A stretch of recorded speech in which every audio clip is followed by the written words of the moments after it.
tuned into TobiTalks, episode 37. Heart of a nurse, mind of an innovator. Meet Cara Lunsford, CEO and founder of Holliblu. So 2 years ago, I thought to myself, there is a huge problem in the nursing industry. How can I be a solution?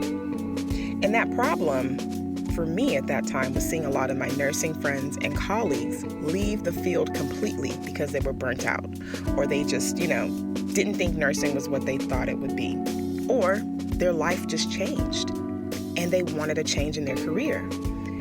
And I thought, why isn't there a platform that we can actually hear nurses in different career fields share their experience on what it's like to be in that position, what the pay is like, what it truly entails, right?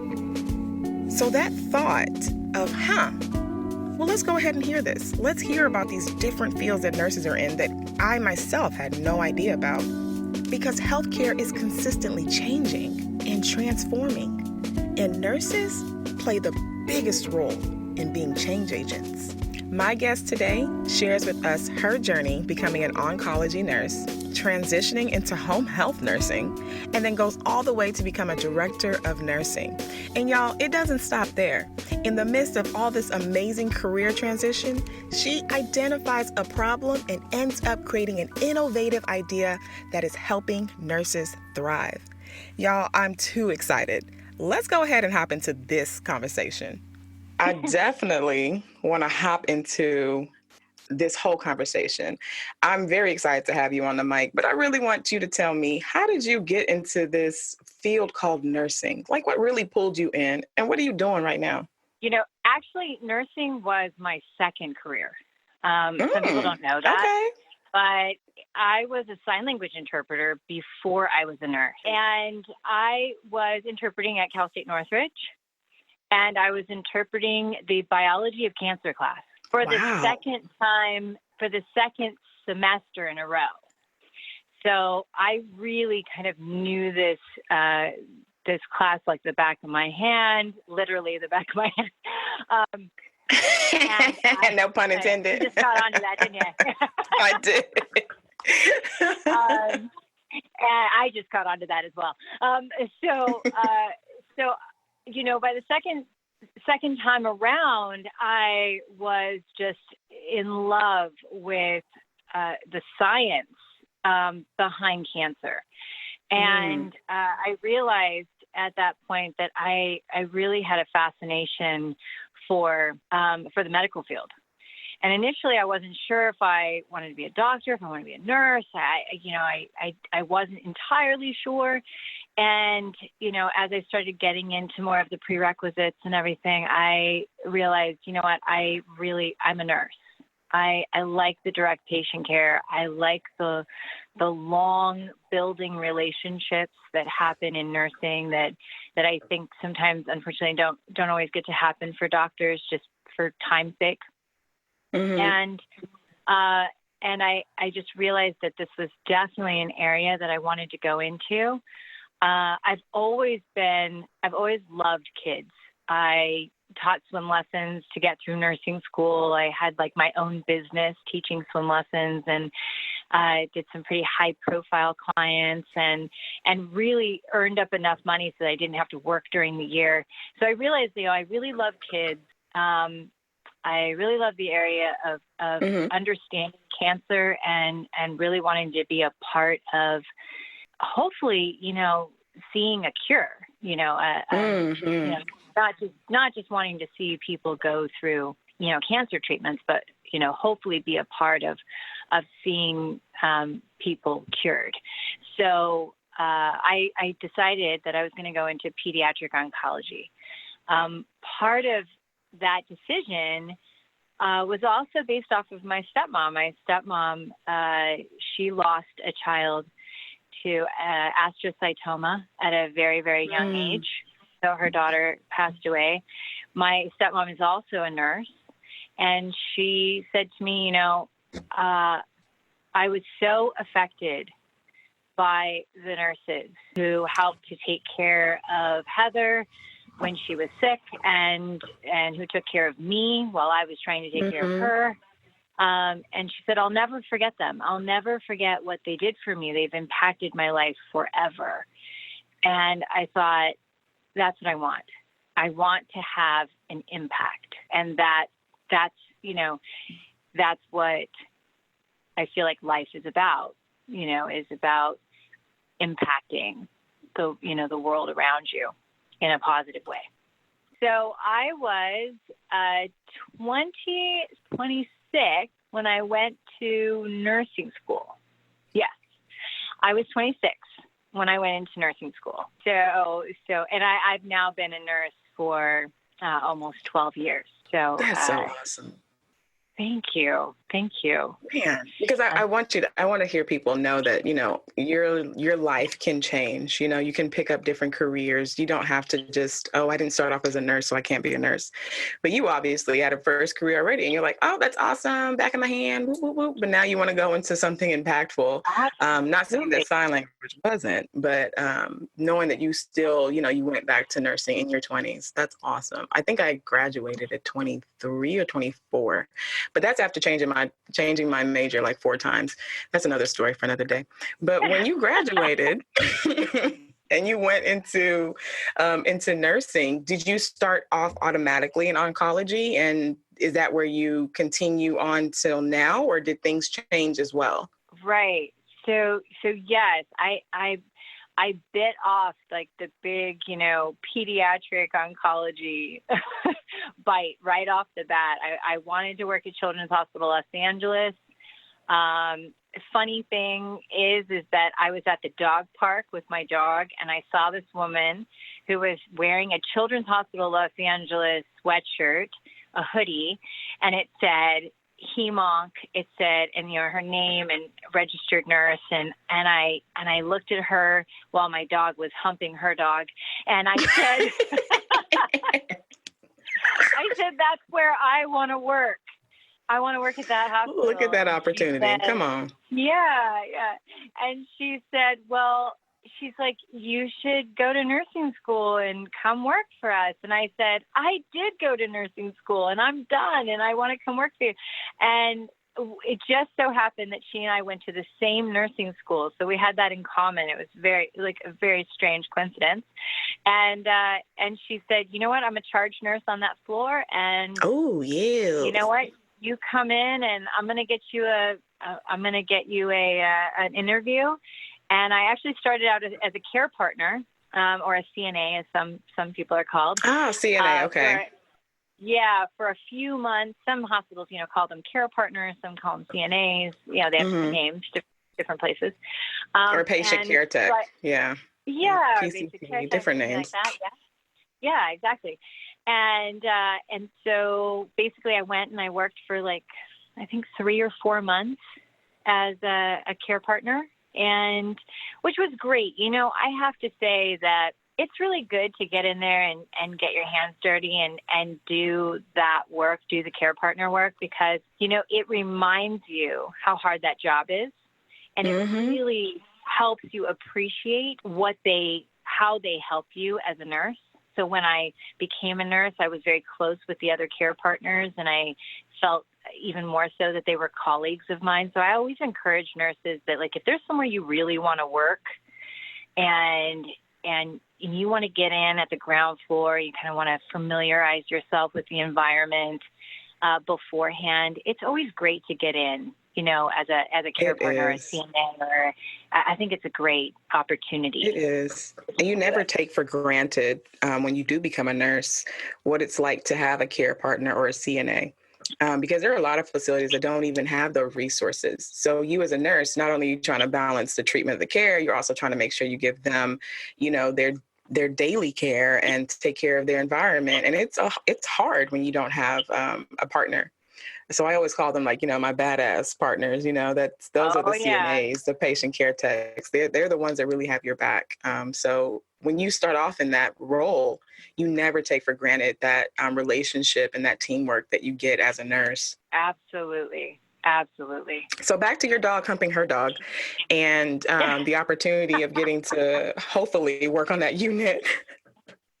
Was that how you got into to start off on an oncology unit?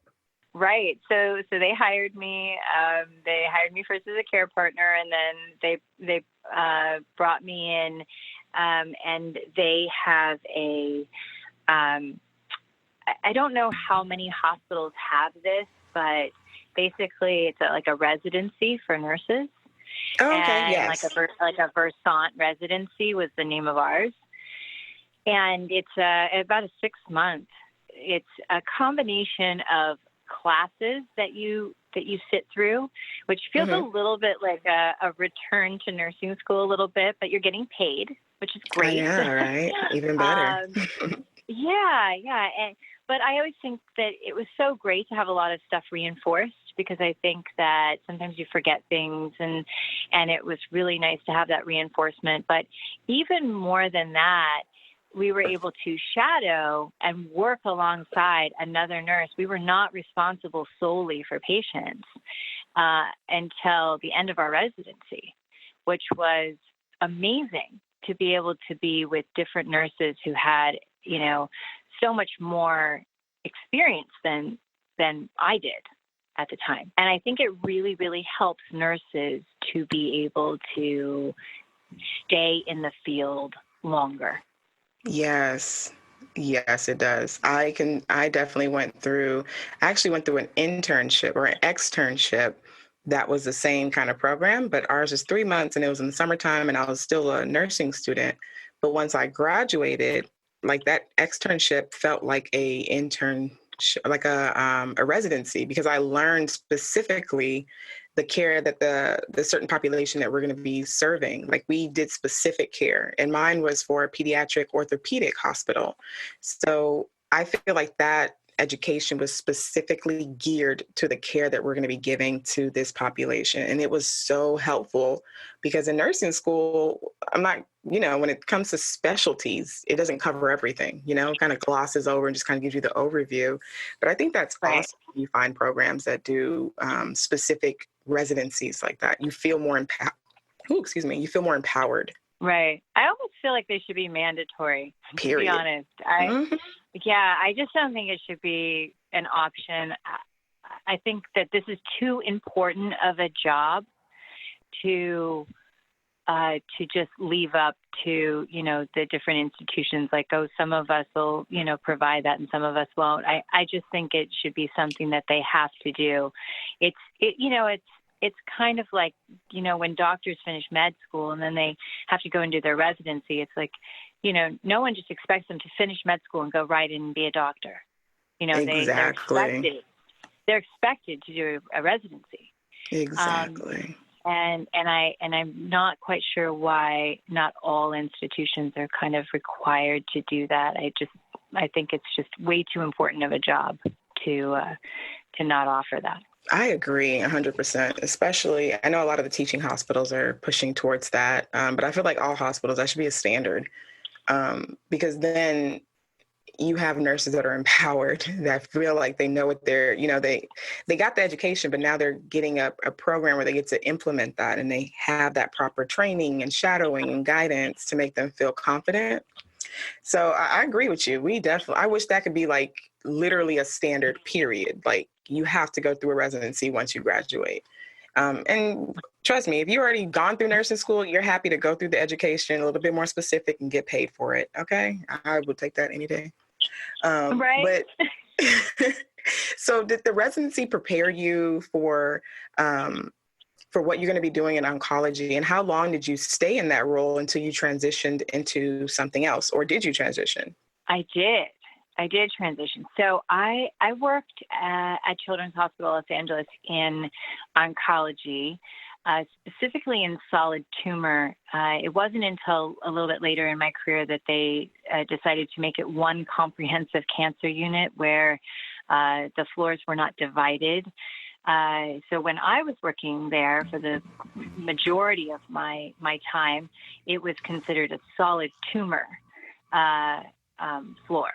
So we did all the brain tumors, and so we did all the brain tumors and the osteosarcomas and the rhabdomyosarcomas and the Ewing sarcomas, and Yeah, the ATRTs and all of that stuff. And unfortunately, because of that, we also didn't have the kids with the best of prognosis either. So on the other floor, were the leukemias and the lymphomas, and a lot of those kids had 95% survival rates, and wow. so it was just very different experiences.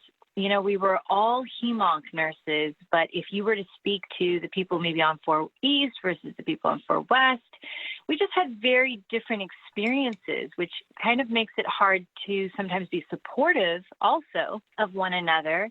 You really have to, you're really heavily reliant on your team members who really understand the demographic that you're taking care of. And that was very interesting. That was now I feel that it's great that they have kind of combined the floors, and no matter if you're a leukemia kid or a brain tumor kid, you just either go to 4 West or 4 East. It doesn't matter. But at the time, it was very split, and I felt that sometimes the people on 4 West were having experiences of extreme grief because of the kids and what they were going through, and also if you think about it, when you're dealing with solid tumor, you're also dealing with kids who are going through surgeries. Now in leukemia and lymphoma, no one's surgically removing those cancers, right? So our kids were very different. Our kids were having brain surgery and amputations and limb salvages. Wow. And all these other things that were very complicated, and also led to a lot of suffering. We saw a lot of suffering. So like cancer alone is already a beast when it comes to the treatment and the toxicity of the chemotherapy and all of the stuff. So, you combine that with now, not only does a kid have to go through chemotherapy, but they have to go through extensive rehabilitation after having surgical procedures, or they have side effects from their surgical procedures, seizures, or they have, DI, diabetes insipidus, or these side effects that happen after they've had a brain surgery or something like that. And so it really complicates the picture in a lot of ways. And I felt that it also led to a lot of burnout for me. Emotionally, or just working the hours? Like what type of burnout? Because now I'm discovering there's different. Yeah. So the hours never bothered me. A lot of times when I talk to people who are not in the medical profession, they'll say, oh, well, those 12-hour shifts. I'm like, it was never the 12 hours that bothered me. In fact, I kind of like being in one place for a while. I'd rather do 3 days than do 5 days any day. And I kind of like being there for the longer period of time. But it was definitely the emotional fatigue. That, it's that caregiver fatigue, right? I was responsible for all of these kids, their emotional well-being, their family's emotional well-being, walking a lot of them through end of life, walking families through end of life, and experiencing a lot of grief. And I feel like that's always what stuck to me. It's not the fact that people die. People die all the time. They die at 2 years old. They die at 99 years old. They die at 105, but it's the grief. It's the people left behind. Yeah. That was the stuff that used to stick to me. At night when I would go home, or my partner would hand me a glass of wine because I'd had 2 kids who passed away in the same shift. And that kind of stuff, and wanting to give my all the time, like always just like wanting to give 110% of myself, and and,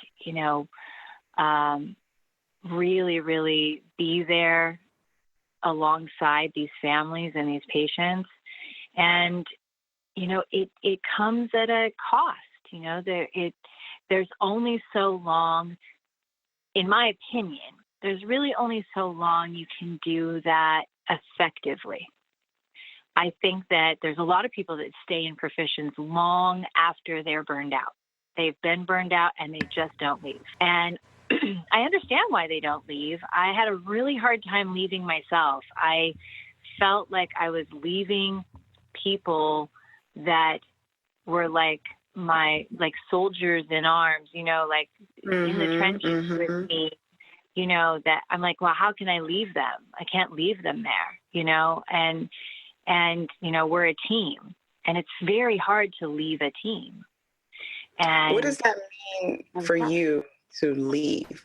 Like, do you mean you left that profession? Did you leave that unit? Did you leave that specialty? Like, what did leaving mean for you? Was it just leaving what you do every day, or talk to me more about what that looks like? Because I know sometimes people listen and be like, whoa, she left, like leave nursing? Like, right. Yeah. So, I mean, in the beginning, after I had my son, I started kind of tiptoeing out, and I started moonlighting over at like doing some home health and some home infusion.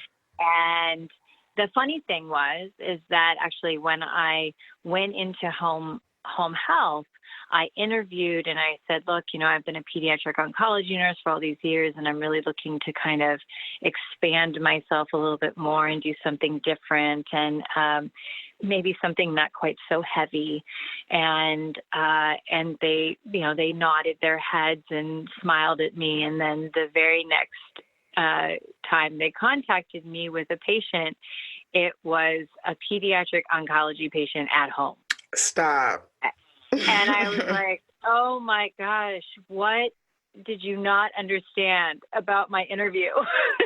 Exactly. Like, were you even listening? Yeah, I don't think you were clear enough, but I came to realize that there is a huge shortage of pediatric nurses in home health. So if if any of you out there are listening, any of you pediatric nurses, there is a huge need for you in the home. There's just not enough home health pediatric trained nurses.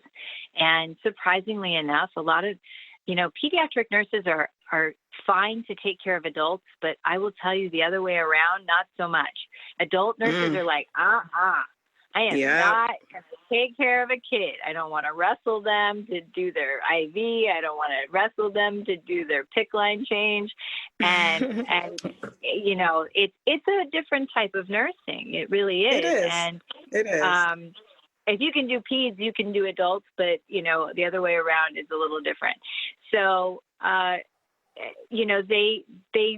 they heard me when I said that I didn't want to do pediatrics, but they knew that they had such a demand that they just couldn't help but send me because I was the most appropriate person for the job.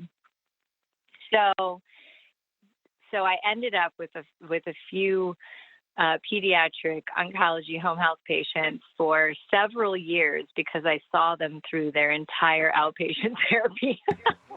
Wow. So it wasn't like one of those, hey, I'm your nurse for these next 3 days and I don't see you anymore after that. This is like, I'm with you for the whole journey. Yeah, I ended up being with them for the entire journey, all the way through, the end of their maintenance therapy. But it was fine. I've built relationships, friendships. They, both of those kids did very well. I anticipated that they were going to do very well. So that was, part of why I kind of stuck around. But then I also did get a lot of adults, and I learned a whole nother side of nursing that I fell in love with. I loved doing home infusion. I love doing IVIG therapies. I love taking care of MS patients, and I had some CIDP patients and also some enzyme replacement patients, people who had Fabry's disease or Pompe's disease or Gaucher's disease, all these different like enzyme, like lysosomal storage disorder diseases that are like chronic. And I made lifelong friendships with my patients. And so I really, really fell in love with that. But at that point, that was when I started seeing that there was some pain points in the industry, and I started seeing what was kind of happening and what wasn't happening.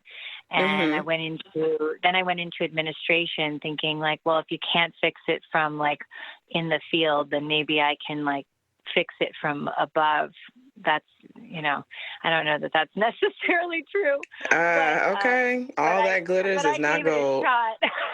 I gave it a shot. So for 2.5 years, also, I went into an area. I did director of nursing for a home health agency in Los Angeles, and that was quite an experience. But I also determined a lot of pain points by doing that, and that's kind of what led me into my next venture. Ooh, dun dun dun dun! Well, I would love to talk. Look, as a pediatric nurse, I am very animated. My children have kept me animated throughout the years. I'm a child still, so yes, I do random introduction musicals and sing-alongs and voiceovers. So yeah, that all comes with working with kids. But I definitely want to hop into this new venture because it tingles my brain, my quality process improvement brain, to hear how you identified a problem in our industry. And from there, you just developed a crazy awesome idea that is so dope and so needed. So I definitely want you to tell me, what was it that you identified and how did you start this wonderful application called Holliblu? I will tell you. Ooh, like the introduction. So, like I said, I have a huge passion for the industry. I have a huge passion for nurses in general. When I was working in home health, I realized that there were some serious problems when it came to how these companies were reaching out to me and how they were telling me about patients that needed to be seen and in the community. And I would be driving in the car and my phone would be like, ding, ding, ding. It would just be going like crazy. And I'd look down at my phone and I'd see all these text messages and all these emojis with all these prayer hands and pretty pleases and can you, and I'd open up my phone and I'd see that I had been blown up with, can you go see a patient in this zip code with these, these things and this day and this time. And sometimes I would even notice that like multiple staffers at one company were texting me the same thing about the same patient. And I'm like, is no one talking to each other? Like, what is happening? Clearly not. Oh my gosh. It's so-and-so sitting next to so-and-so, and they're just both looking at the same referral, and they're sending me the same text message. I'm like, didn't anyone divide up the list of nurses and say, you take this list, I'll take that? I don't know how. I think they were all working off of one Rolodex. And for the millennials out there, I hope you know what a Rolodex is. I had to Google it, but it's okay. For those who don't know, it's a flip through where people used to write down their phone number and addresses, and it would be in alphabetical order. And then you just rotate it to see the next name and information in alphabetical order. It was very strange. They discontinued it in the 90s. Don't worry. We have phones now. Whew. I know. So I used to joke that these staffers just had a Rolodex that they were using between the two of them and just, thumbing through all these nurses' names and texting them one at a time. So one day I finally went into the office and I said, I have to know, what is your process? When you get a referral, what do you do next? Please tell me. I have got to know. And they said, you're the first nurse that's ever come in here and asked us this. And I said, well, they've got to be wondering. All of them, so because this is chaotic. all of them have got to be wondering, but I am definitely the squeaky wheel. So they walked me through what their process was, and I was floored. I was just floored at the inefficiency of it. I said, this can't be fun for you. And they said, oh my God, it's the bane of our existence. They said, we hate it. We hate doing it. And it's just, we wish there was a better way. We just don't have a better way. And so my mind started going, and I thought there could be a better way. There absolutely could be a better way. So from that side, just from the staffing perspective, I started thinking about what I would do from a technology standpoint to make that easier. When I went in to be a director of nursing, I got to experience it on the staffer side. So I used to be experiencing it as like the field nurse who was like experiencing the pain of being out there getting bombarded with all these text messages. And then when I was a director of nursing, I realized that I was the person doing that terrible job a lot of times. You got to see both sides. Oh my gosh, I have got to do something about this. And so I started coming up with Holliblu. So Holliblu is two things.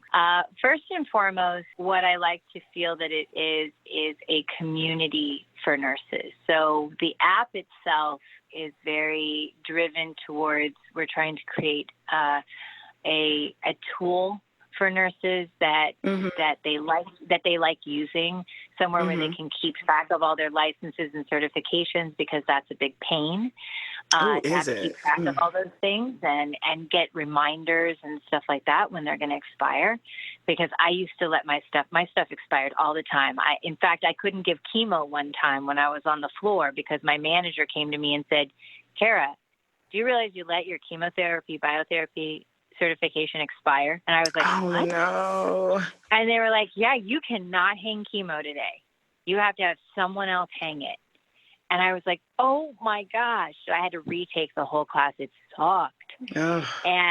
And I thought, okay, well, if I'm forgetting to renew my stuff, so is other people. So so in the app, I wanted to make sure people could put all their licenses, all their certifications, even like their personal stuff, like their driver's license or their car insurance, whatever, just things that sometimes like even personal stuff that you want to like remember to renew. Wow. And then I also wanted to create a profile where the nurses felt like it was really built by a nurse. When there's a list of specialties and you can go through and you can select all the specialties you have. We know that nurses oftentimes have multiple specialties.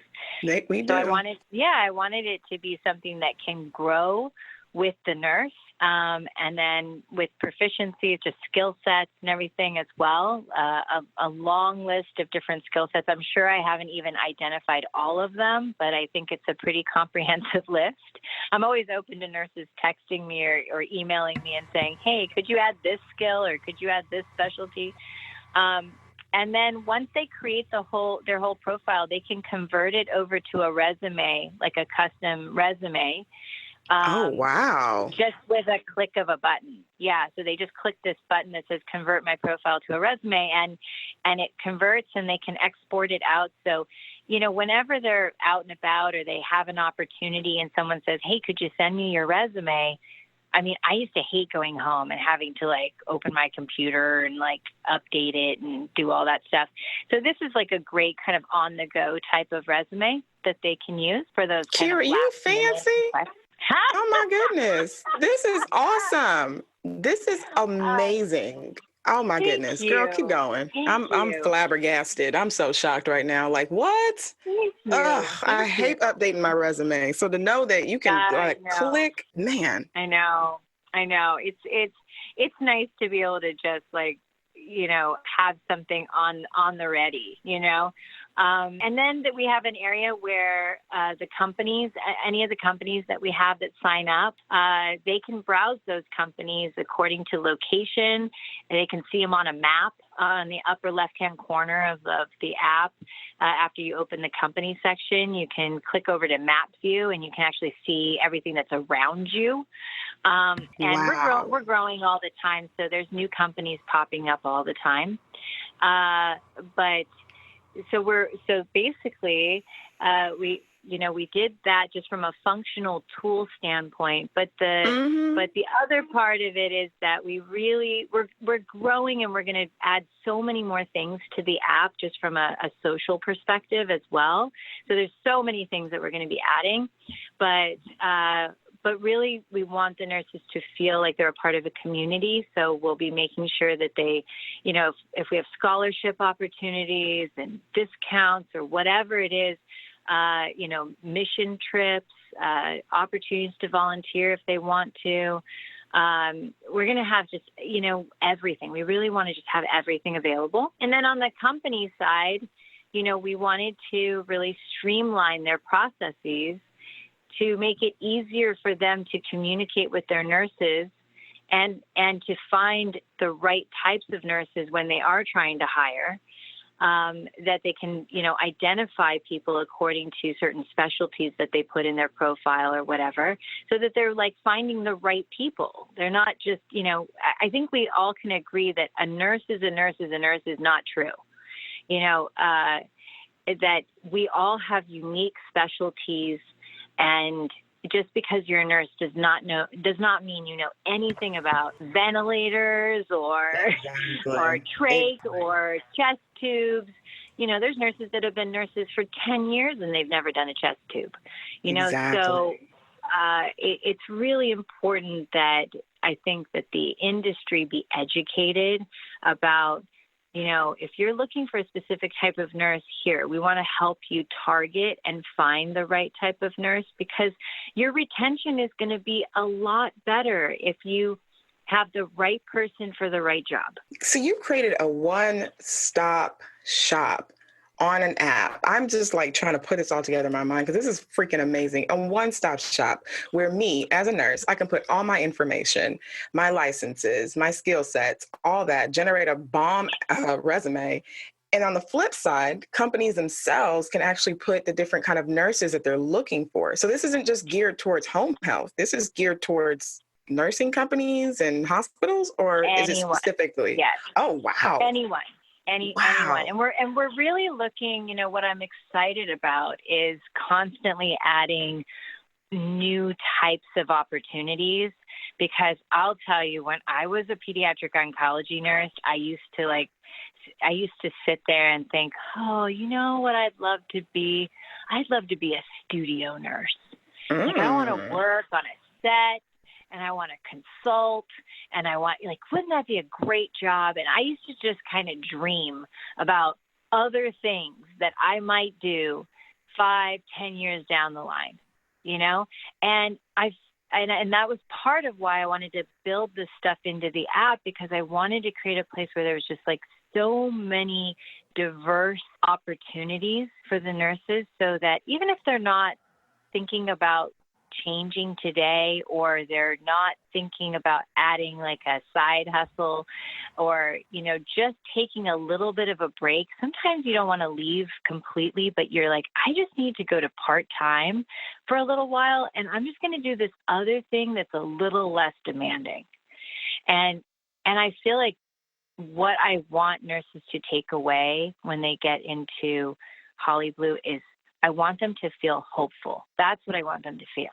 I want them to feel like there is hope for me to be able to sustain this work, because I think that that's what we're lacking. I think people are losing hope. That I can agree on. 100%. We look at the burnout rate and we look at the turnover rate. They're losing something, and they're willing to lose their license and just give it up and go into a whole nother field, because they don't see themselves in other fields as a nurse.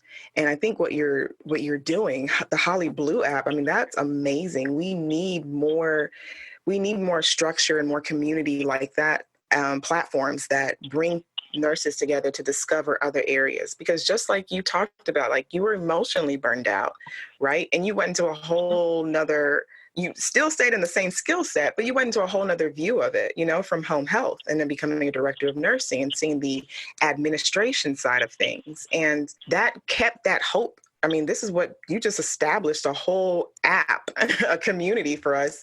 I'm over here doing a podcast just to let them know about this stuff. You developed a whole app where it's like, look, you can find jobs like this on here. And that's awesome. So what were Thank some of the you. challenges to develop something like this? I mean, because you did talk about, having to gear into the technology side. Was that a skill set you already had? Were you already versed in Oh, no. technology? Because developing an app No. sounds scary. Okay. Oh, no, I was not. It's interesting. You can have a lot of like fantastic ideas, and then it's the implementation, right? So you're like, this is amazing. This is a great idea. Oh my gosh, how do I do this? Yes. And there's so much involved, right? I mean, and I will say that a lot of things have been like blessings for me. Like I have had a lot of just the right people at the right time in the right place, saying the right things. Like it feels a little bit like divine intervention sometimes. So I have to add that part in. But when I first wanted to do this, I brought together, a couple of people that partnered with me, helped me kind of push this vision along. One was a very long-time friend who I had threatened to go into business with her for many, many years, and we just hadn't found the right thing. And so finally, I dragged her along for the ride, and then a colleague of mine who, over lunch one day, I told him about this, and he said, I believe in this. I believe in you. I believe in this. He was like my cheerleader. And he's like, well, we're going to make this happen. And so he was definitely like that someone told me like this great story about like a video that went viral on YouTube many, many, many years ago about like someone who ran out and started dancing. I think it was at a concert or some sort of outdoor like concert. And this person just ran up and into this field and started dancing all by themselves. And then like a second person followed them. And before you knew it, like thousands of people were out there. Oh, wow. And it was this thing. And I was at the seminar where they said, it's the first person is important, but the second person is almost more important. And I always kind of think of him as my like second person. He was like I had the idea, I had the drive, I had the vision, I had the knowledge, I had all of this stuff, but he was definitely like the second person. He was the one who came out there and danced with me when I was dancing by myself. So that's so awesome. I will always be thankful to him, and he's still with me. And we're still on this journey together. And we had to seek out a development company because, of course, none of us knew anything about technology at all. And so it probably would have been smart for us at some point to be like, hey, we should find a tech person. But, of course, we weren't that right at the time. And in hindsight, I think we would all agree that, like, that should have been, like, our other person, like our fourth person should have been, like, the tech person. But we did go and find a development company that was fantastic. We really, really like them. I'll plug them. They're ISBX in Culver City. And I think that they have done a phenomenal job with us. Awesome. And they gave us a project manager. They assigned a team to us. They gave us quotes so we knew what to expect in terms of cost. I think I had sticker shock when I first saw it. At first I was like, I don't think we're going to need any investors. And then I got the invoice or what they said it was going to cost. And I was like, oh, we were going to have to rethink that. Yeah, we're going to need some money from other folks. So we're going to like a friends and family round. and I fortunately, I was able to find someone who believed in me, had known me for many, many years, believed in me and said, I want to support you.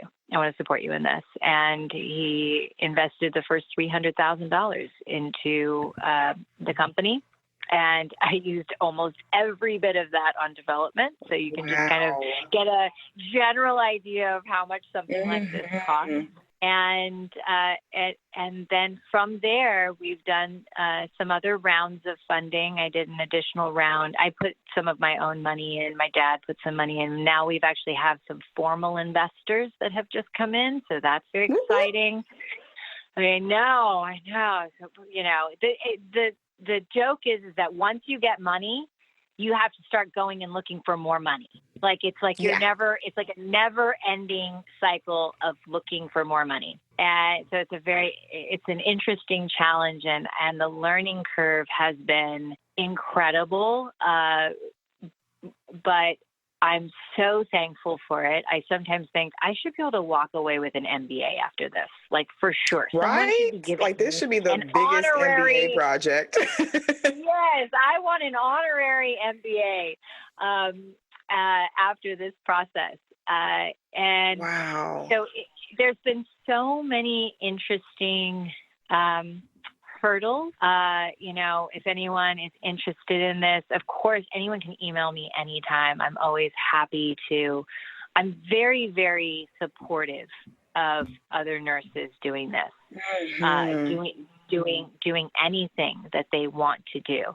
And I always have the belief of we are stronger together than we are apart. So I don't worry about competition. I embrace competition.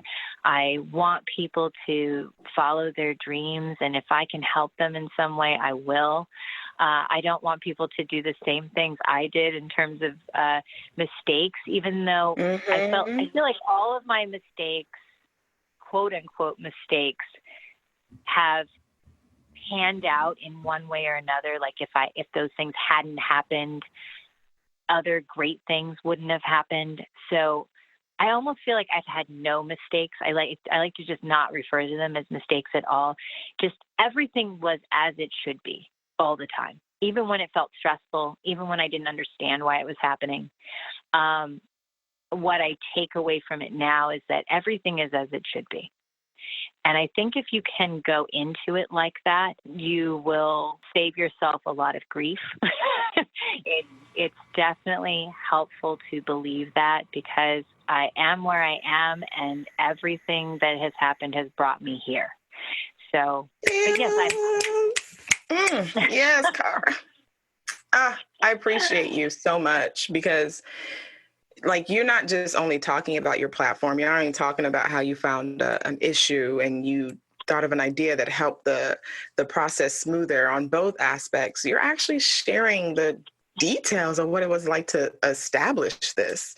And that's something that we don't really hear much of. All of a sudden you just know that, oh, wow, bam, they've developed something, or an entrepreneur has done something and they're just doing amazing work. But we really don't hear the behind the scenes, especially for me and other people, I know myself, it's intimidating because you have to learn a lot of things you never knew. You have to do a lot of research that no one's going to tell you or hold your hand with it, but you had people who supported your dream. You had someone who come out there and dance with you, and it also taught you that you had to open your mouth and share your dream to get people to invest in it. You had to be your own cheerleader. And I can't even fathom how many nights you stayed up on top of working, because I know you still have to work and pay your own bills, but you're developing something. How did you do that? How did you continue to push through having to balance your work, because you still have to pay for your bills and do all that stuff, and develop and start a whole business? How did you balance those things? Well, it's tough because I'm a mom too. So on top of let's throw that in there. I know. So I have a 7-year-old son. I have a partner. It is a lot. Okay. And at some point, there was a moment where I had to take a leap. I basically had to take a leap. I left my job as a director of nursing.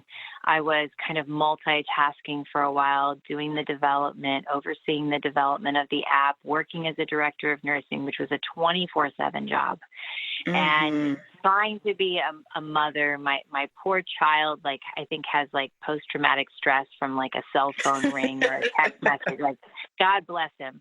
Actually, my cell phone ring now is the Harry Potter theme, because I had to make my child not be so afraid of my phone and Wow. and hateful of my phone. Really, I mean, he really grew to hate it, and I didn't blame him. But at some point, I had to take a leap of faith. And it was, I will tell you, it was so scary, because I was walking away from a 6-figure job. You know, it was a salary position. It was dependable. I knew what I was making every month, no matter what. But I realized if I don't step away from this, I'm not going to make my dream come true. I'm not going to make this happen. I can't possibly juggle all of this anymore. And it was requiring a lot more of my attention. And so I did step away from that. I guess in some way, I really put my faith in something bigger than myself. Yeah. I'm not like a hugely religious person, but I'm very spiritual. And I really was like, you know what? The universe is going to help me. It's going to be there for me.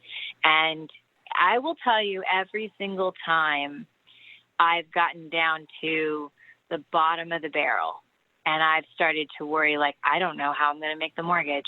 I don't know how we're going to go to the grocery store. I don't know how I'm going to put gas in my car. Something would come. Something would come along, and all of a sudden I'd get a call and they'd say, Cara, could you see a patient? It's a private patient. It's short term. It's just a couple weeks. It's just this. It's just that. It won't take up much of your time. Can you do this? And boom, I'd have enough money to get through another month.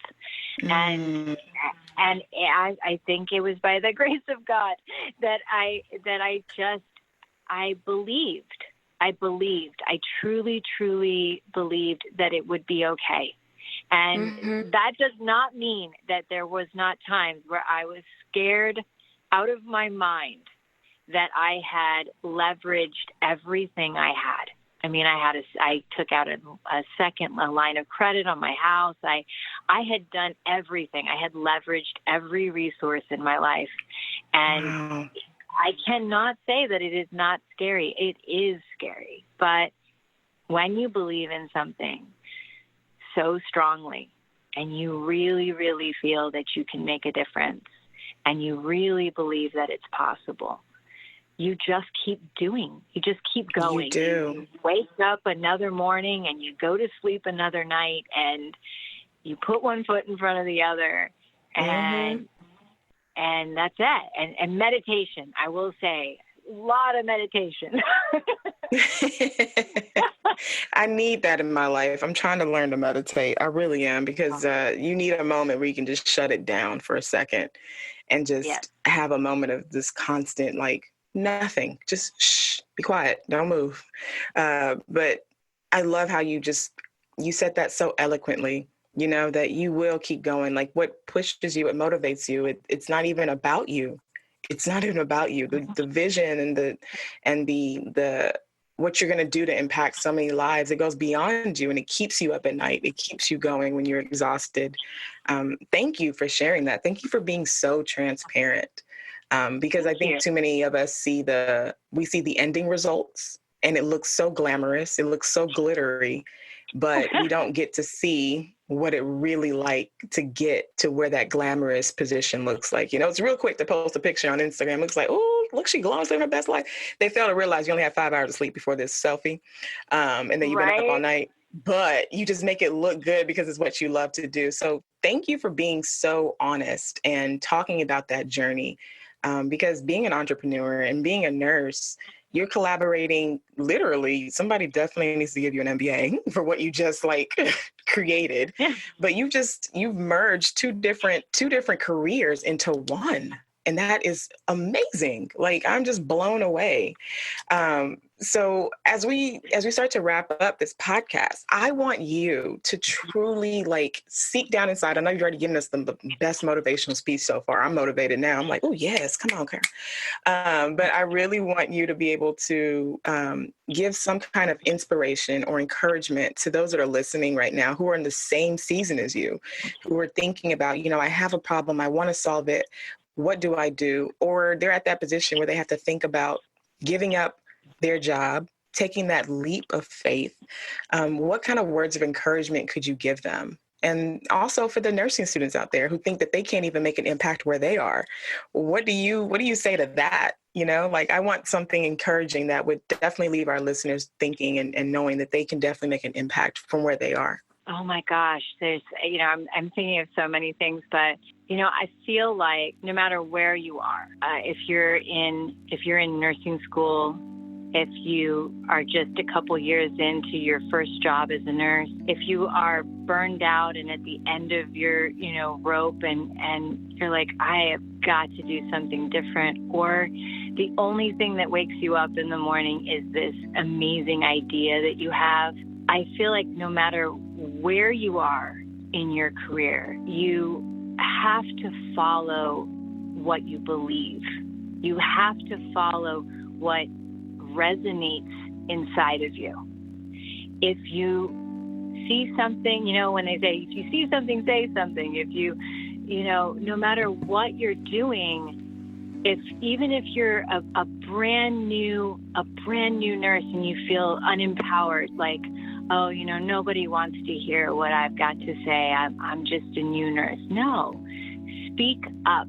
Say what you need to say. When I was a new nurse, they asked me what kind of what I wanted to join in terms of a committee. I had to join a committee when I became a Clin 2 nurse, and I said, I don't like any of these committees.